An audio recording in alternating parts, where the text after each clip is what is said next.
Good morning student. आशा करती हूँ आप सभी स्वस्थ होंगे। एक मैंने यहाँ नोट डाला हुआ, बी अलर्ट बी सेफ। अपना ध्यान रखें, लॉकडाउन खुल चुका है, बाहर घूमना फिरना हो चुका है, कोरोना खत्म नहीं हुआ है। सरकार ने खोला इसलिए है कि जनसंख्या वृद्धि कम की जा सके। ध्यान रखना इस बात को, तो प्लीज अपना ध्यान रखें, अलर्ट रहें और सेफ रहें। अलर्ट रहना ही आपको सेफ्टी की तरफ लेकर जाएगा। तो आज का हमारा जो टॉपिक है बेटा, वो कल वाले टॉपिक को ही हम कंटिन्यू करेंगे। कल हमने बात की थी कि जी प्लांट ब्रीडिंग करवानी है, कैसे करवानी है, इंप्रूव वैरायटी करनी है, ये करना है वो करना है। आज हम बात करेंगे इसके एम्स और ऑब्जेक्टिव क्या है, क्या जरूरत पड़ेगी हमें इसको करने की। तो इसके सबसे बड़ा एम होता है हमारी यील्ड को इंक्रीज करना। हमारे प्लांट की जो यील्ड है, हायर यील्ड को हम अचीव करें। हर एकड़ के हिसाब से हमें ज्यादा से ज्यादा अमाउंट में क्या मिले, अपना जो पैदावार है वो बहुत ज्यादा मिले। उसके लिए हम लोग क्या करते हैं, इसको यूज करते हैं। दूसरा हमारा ऑब्जेक्टिव होता है बेटा improved quality in term of like अगर आप किसी फ्रूट को लगा रहे हो तो उसका साइज अच्छा हो, उसमें फ्रूटनेस, उसमें स्वीटनेस, उसमें जूस की अमाउंट, उसमें ये चीजें जो होते हैं, जिस भी क्वालिटी के लिए आप उस फ्रूट को लगाते हो वो अच्छा होना चाहिए। कलर अच्छा हो, साइज अच्छा हो, उसके अंदर जो स्वीटनेस है वो अच्छे अमाउंट में हो। इसके अलावा जैसे सीडलेस ऑरेंज हो गए हैं, गन्ना जो है वो फीका फीका कोई नहीं खाएगा, उसका स्वीटनेस अच्छी होनी चाहिए।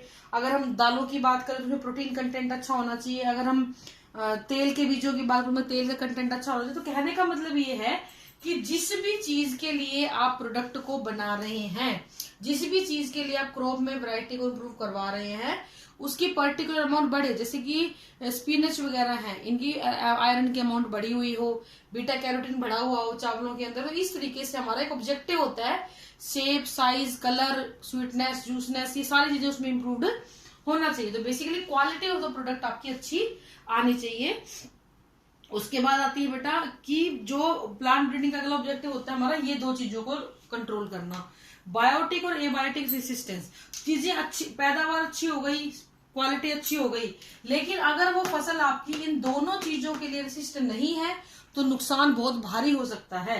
बायोटिक में आपके बैक्टीरिया, फंगी और निमेटोड्स आते हैं, जिनके द्वारा आपकी फसलों को बहुत भारी पैमाने पर नुकसान पहुंचाया जाता है। तो इसीलिए आपकी फसलों के अंदर कुछ ऐसा हम लोग जेनेटिक इंजीनियरिंग के द्वारा डाल देते हैं, कोई जीन जो इन तीनों चीजों से उसको बचाने की कोशिश करता है। आप बड़ी क्लासेस में इसके बारे में वो डिटेल में पढ़ेंगे, ठीक है बेटा।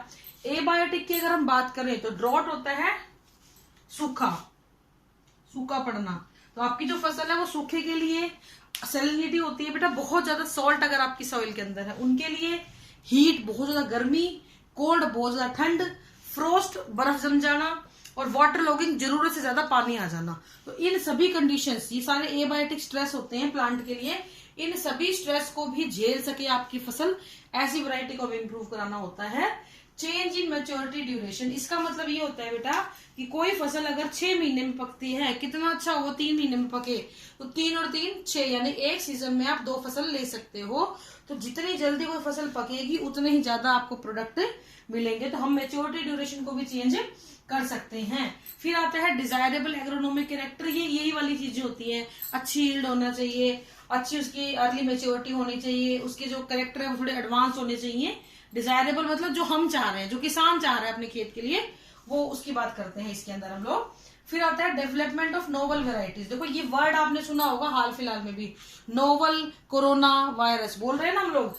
नोवल कोरोना वायरस क्यों बोलते हैं कि एक चीज, और नोवल वर्ड का क्या मतलब है यहाँ पे, जो मेरी अंडरस्टैंडिंग मैंने पढ़ा है, जो मैंने सुना है, कि अगर कोई चीज ऑलरेडी एग्जिस्ट कर रही है लेकिन वो किसी नई चेंज्ड फॉर्म में दोबारा से आपको नजर आई, जो पहले आपने कभी नहीं देखी, तो उस वैरायटी को हम बोल देते हैं नोवल। तो कोरोना वायरस नया वायरस नहीं था, लेकिन क्योंकि अब इसका कुछ प्रॉपर्टीज बहुत ज्यादा चेंज हुई, जिसकी वजह से इतना ज्यादा इफेक्ट दिखा रहा है, आप देख रहे हो, इसी वजह से हम घरों में बैठे हैं, तो ये नोवल होता है। तो इसी तरीके से हम कुछ ऐसे प्लांट्स को या फ्रूट्स को डेवलप करें जो नोवल वैरायटी हो। लाइक टमाटर आप सबने देखा है, ऑरेंज आप सबने देखा है, लेमन आप सबने देखा है, प्लम, पीच, आड़ू वगैरह ये सब देखे हुए चीजें, इनमें कुछ नया नहीं है, लेकिन इनमें कुछ ना कुछ चेंज कर दिया। सीडलेस टमाटर के अंदर बीज नहीं, ऑरेंज के अंदर बीज नहीं, नींबू के अंदर बीज नहीं, प्लम और पीच के अंदर अगर आपने प्लम पीच खाई हो, थोड़ा स्टोन होते हैं, पत्थर जैसे आते हैं, कई बार दांतों में फंस भी जाते हैं,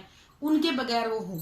तो मतलब वो मिल रहे थे, आप जानते थे, लेकिन अब की बार वो कुछ चेंज के साथ आए हैं, उनको हम बोलते हैं मतलब नोवल वैरायटी। तो कोरोना के लिए भी ये इसीलिए बोलते हैं नोवल वैरायटी, कि वो पहले से पता था, लेकिन इतना बदल के आएगा और इतना नुकसान पहुंचाएगा ये नहीं पता था, इसलिए इसको नोवल कोरोना वायरस भी बोल दिया जाता है।